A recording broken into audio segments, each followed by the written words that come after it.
pembaptisan Tuhan Yesus ini juga menggenapi perjanjian lama. Pertama, Pak, Tuhan Yesus itu membuka gerbang surga.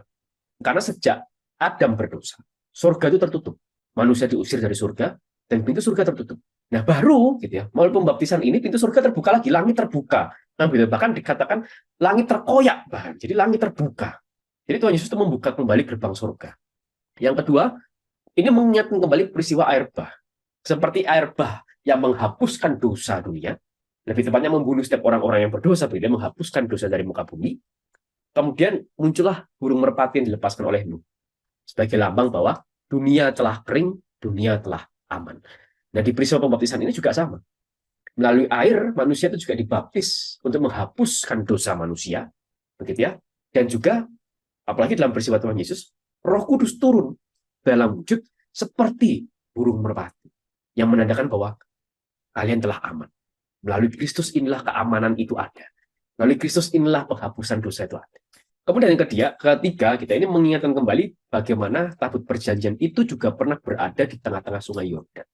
Ketika umat Israel kembali dari Mesir, gitu ya, dipimpin oleh Yosua, mereka melewati sungai Yordan untuk masuk ke dalam tanah Kanaan. Kemudian ketiga, ini Tuhan Yesus sendiri menggenapi hukum Taurat. Ini yang kelima, bagaimana Tuhan Yesus ini menggenapi nubuatan para nabi, dan ini banyak sekali, begitu ya, terkait langit terkoyak, gitu, menunjukkan Exodus baru pada ini menggenapi Yesaya 64 ayat 1. Kemudian Roh Kudus itu turun menggenapi Yesaya 63 11 ayat 14, gitu ya, seperti Keluaran 19. Kemudian seperti Roh Kudus itu seperti burung merpati, ini simbol Israel dalam Alkitab, dalam Hosea 11, Mazmur 68, 74, 56, Kidung Agung, gitu ya, hampir setiap pasal ada. Dan kemudian terdengar suara dari surga. Ini menggenapi dalam kitab Yesaya 42 ayat 1. Roh Kudus juga turun. Itu tanda Mesias bahwa roh itu turun atasnya. Itu dalam Yesaya 11, Yesaya 42, Yesaya 61. Terus kemudian tentang anak domba Allah yang menghapus dosa dunia. Yesaya 53 itu tentang anak domba Allah, begitu ya, mengingatkan kembali seperti anak domba Paskah, dan mengingatkan terkait hamba Tuhan yang menderita dalam kitab Yesaya 53. Ini daftar yang saya kumpulkan, gitu ya, dari tafsiran-tafsiran.